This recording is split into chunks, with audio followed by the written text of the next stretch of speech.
Hi guys, this is part 4 of the birth control series, and in this one I'm going to talk about how to rebalance your hormones naturally and how to recover after quitting the pill.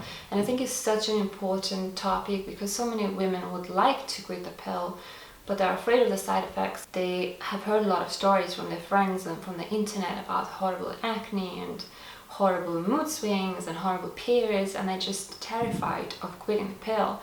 But I'm here to tell you that there are certain herbs and supplements and habits and lifestyle changes that you can make that will make the process so much easier for you. And that's what I'm going to talk about today. So quitting the pill is easy. All you have to do is just decide and that's it, you quit it.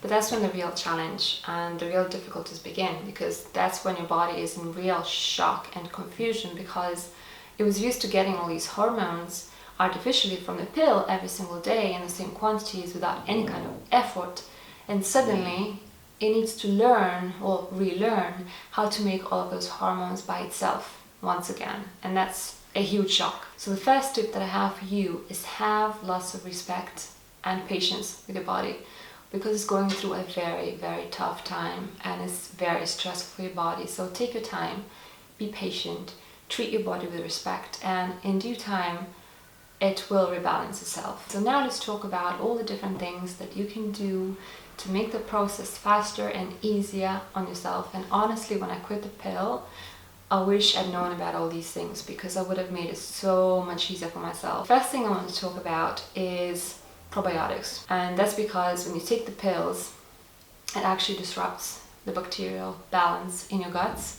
That's what the pill does, and that's why it causes candida and vaginal dysbiosis and also all kinds of digestive problems, and that's mostly because of the problems with the gut bacteria. So when you're still on the pill, you can already start taking probiotics in order to prepare your body for coming off the pill, and especially if you have acne as well, it's going to make a huge difference. So definitely get yourself a good probiotic pill and start making fermented foods like yogurt and sauerkraut and sourdough bread.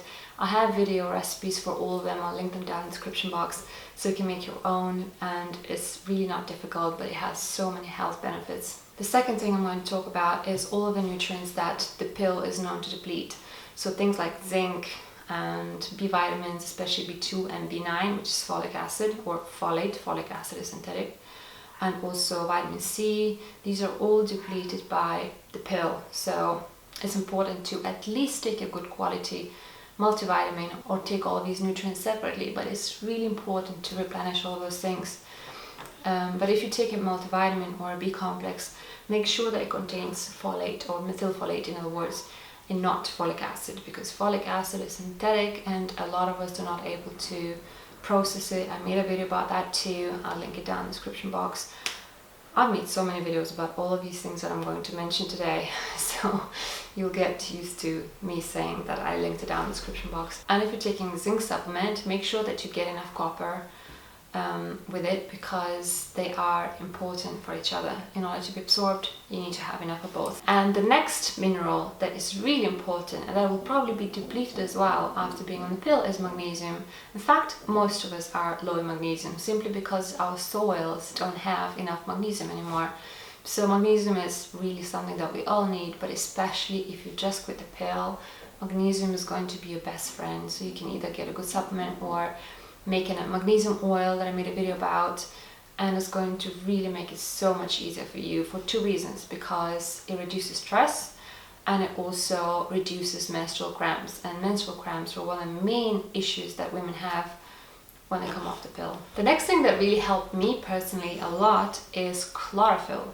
Chlorophyll is a sort of green pigment extracted from alfalfa that actually produces or brings a lot of oxygen to your body, and it's just amazing. For me personally, it's been life-changing. It's been one of the most life-changing supplements that I've ever tried, right up there with things like magnesium and masticum. It has helped me so much, so I highly recommend it. It has quite a bit of copper, and you might have heard that copper overload is a bad thing, but most of the women who come off the pill, they're both copper toxic because they have a lot of unabsorbable, unavailable copper, and they're also copper deficient because they can't use that copper that they have. So it's important to provide very easily absorbable forms of copper to your body to get that balance back and to get rid of all that excess copper that your body hasn't been able to use, especially if you take zinc supplements and then if you balance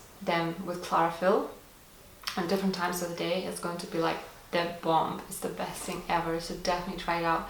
And all that extra copper is going to help you absorb more iron. And a lot of women are low in ferritin, even though their hemoglobin might be normal, but their ferritin is low, and I'm one of those women. In that case, copper is what you need, because low ferritin is a very clear sign of copper deficiency. So chlorophyll is your best friend in that case. Now let's talk about certain herbs that can help you to balance your hormones naturally. So the first herb, and for me personally, is like the biggest star and the most universal one, is Vitex. Vitex has been used for hundreds or maybe even thousands of years, especially in Europe.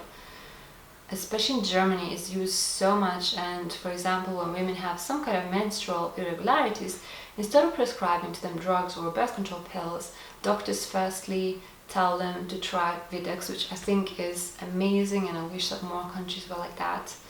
If you're from Germany, let me know if it's true, because that's what I heard, but obviously I'm not German, so I have no idea. But if Germany is really like that, it's the coolest country in the world. Vitex is great because it makes your body produce more progesterone, which as a consequence balances the level of estrogen. So it's great for somebody who's just come off the pill and is estrogen dominant, and helps with a lot of different menstrual irregularities. If you have no ovulation, if you have no period, or if your periods are very heavy, if they're irregular, whatever it is, in most cases Vitex will be able to help.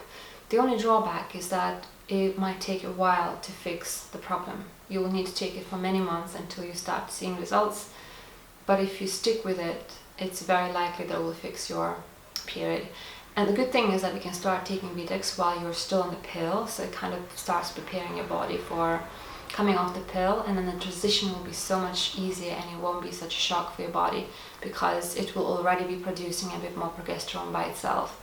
So it's definitely something worth looking into. And then there are a couple of other herbs like Donquai and Tribulus terrestris, which are great if you're struggling to ovulate, if you don't have any menstruations.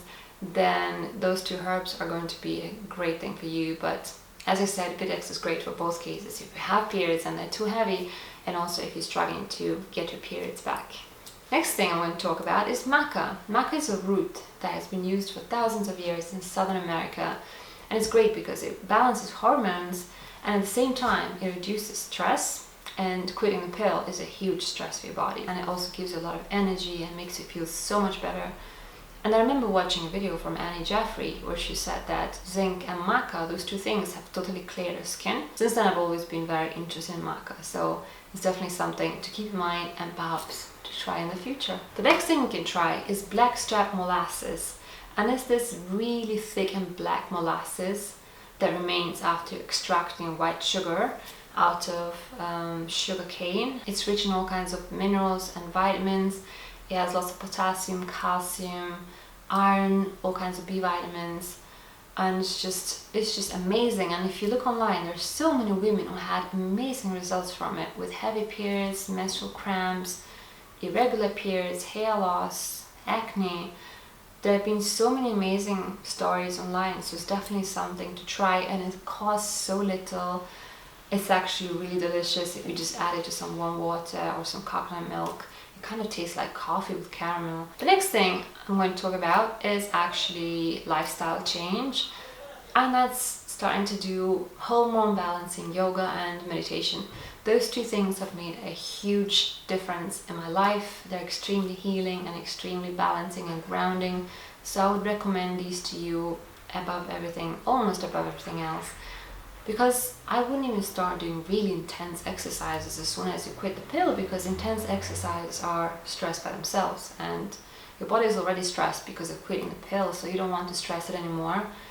But gentle yoga with stretches and deep breathing is actually so good for you, and there have been so many studies that prove that yoga reduces stress hormones and it balances hormones, it improves the function of all of your glands, and it's just really great for you. And the same with meditation. It rests your mind, it puts your body back in balance, it gives you lots of clarity, and I would definitely recommend those two things. They changed my life. Next thing we're going to talk about is, of course, diet. Don't drive yourself crazy trying to limit your foods, trying to eliminate all kinds of food groups. Just eat everything, all the different food groups. Eat a very varied and balanced real foods diet. As long as it's made at home and non-processed, you're going to be fine. Just stay away from all kinds of refined sugar. Make sure that you limit your fruit and unrefined sugar. Obviously you can have some, but don't go overboard with them. Just basically do everything in moderation and you'll be perfectly fine. And coming back to supplements, there are two more things that I wanted to mention. The first one is something called DIM or DIM. It's a supplement I tried in the past. It didn't help me much personally, but I know that it's helped so many women in the world, like Tracy from Love Vitamin. It has kept her skin completely clear from acne. It's super famous for clearing acne, so it's definitely something worth looking into. But it's so good in this case because it removes all that excess estrogen from your liver. And the next thing, actually the last thing I want to talk about, is evening primrose oil. So evening primrose oil has also been used for ages, and so many women have been using it for healthier periods. I personally noticed much softer, much more nourished skin from it, so I love it. I take it from time to time. I don't take it all the time. I take breaks. Right now I'm taking a break. But it's great because it helps you to rebuild that healthy cervical mucus after you quit the pill. Because while you're on the pill, cervical mucus becomes quite thick because it basically doesn't have to serve its purpose. So you might find yourself quite dry down there, and it will take a few months, possibly a few months, to rebuild that normal cervical mucus. So evening primrose oil is something that can help you with that, and it can also help you with period cramps. So I mentioned a lot of different things in this video, and obviously you're not meant to try all of them, but just see what really resonates with your body, what resonates with you. Pick the ones that seem to fit you the most and try them out. Let me know what you think of this video. Let me know if you know of any other tips or methods to rebalance your hormones naturally. If you'd like to share how your balancing journey has gone in the past, if you quit the pill in the past, that would definitely be great as well, just to encourage any of my viewers who are considering quitting the pill. I think they would really appreciate hearing somebody else's story. So let's discuss, let's share our stories down in the comments. And and one more thing I wanted to talk about. There are a couple of books that I would really recommend to anybody interested in balancing the hormones, whether they are quitting the pill or whether they have any kind of hormonal imbalances, not because of the pill. So the first book is the Period Repair Manual by Lara Bridden, and Lara Bridden is a great blogger. She has a blog on larabridden.com. And then the next book is from a blogger who has an amazing blog called Empowered Sustenance. She's very young but very bright, and her book is called Quit PMS. Highly recommend this book as well. They're both great, and I think they will be very helpful for you. So I really hope that you enjoyed this video and that you enjoyed the whole birth control series. Thanks so much for watching, and I'll see you in my next video. Bye.